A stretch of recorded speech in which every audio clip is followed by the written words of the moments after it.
Voici la promesse de Dieu nous concernant. Et c'est 53. 4 à 5. Cependant, ce sont nos souffrances qu'il a portées, c'est de nos douleurs qu'il s'est chargé, et nous l'avons considéré comme puni, frappé de Dieu, et humilié.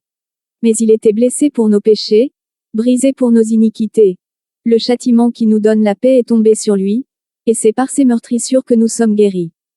Mais, pourquoi face à cette grande promesse de Dieu, que Jésus-Christ a réalisée, le diable a réussi à faire accepter aux chrétiens modernes des notions païennes comme maladies incurables, stérilité, maladie de vieillesse, accouchement par césarienne, etc. En tant que chrétiens, nous sommes citoyens du royaume des cieux, mais ambassadeurs sur la terre. Confère. Jean 15, 19 et Jean 17, 16 à 18. Il faut croire à cette réalité, et croire aux promesses de Dieu pour le chrétien, afin de bénéficier des privilèges de notre royaume.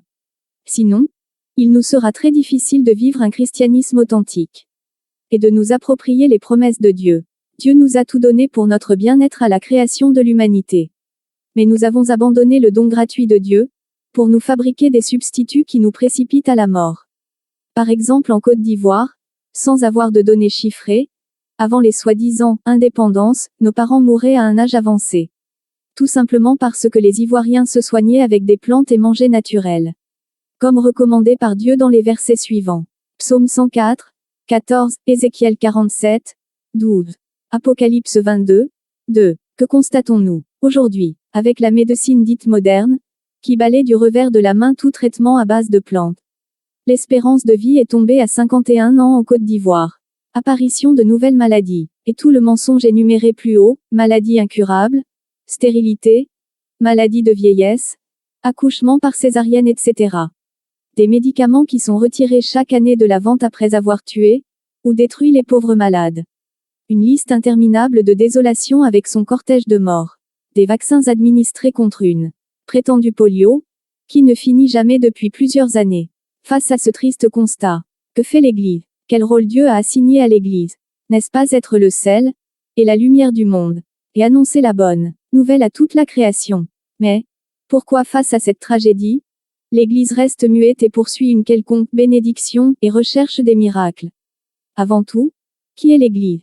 Mon frère c'est toi, ma sœur c'est toi, ce n'est ni le pape, ni l'évêque, ni le prêtre, ni l'apôtre, ni le docteur, ni le pasteur, ni le prophète, ni l'évangéliste.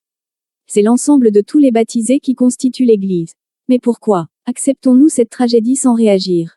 Tu es responsable tout comme moi, des malheurs de l'Église actuelle. À cause de notre silence.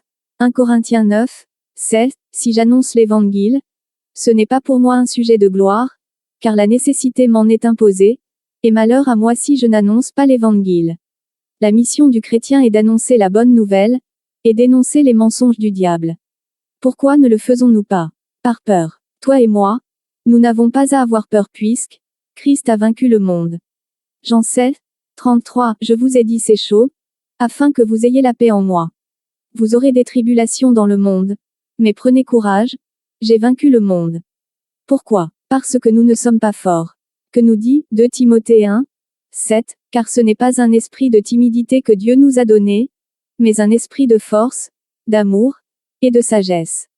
Ce n'est pas notre combat, Dieu a juste besoin de notre bouche, pour y mettre les paroles par l'intermédiaire du Saint-Esprit. Cf. Marc 13, 11, quand on vous emmènera pour vous livrer, ne vous inquiétez pas d'avance de ce que vous aurez à dire, mais dites ce qui vous sera car ce n'est pas vous qui parlerez, mais l'Esprit Saint. Il ne faut pas avoir peur, la vie du chrétien n'est pas plus importante que celle de son Maître Jésus-Christ. S'il faut mourir pour avoir dit la vérité pour sauver des âmes, il faut rendre grâce à Dieu. Beaucoup d'aînés dans la foi sont passés par ce chemin, martyrs. Levons-nous et annonçons l'Évangile en lieu et place de tout le mensonge qui accourt dans notre siècle concernant notre santé.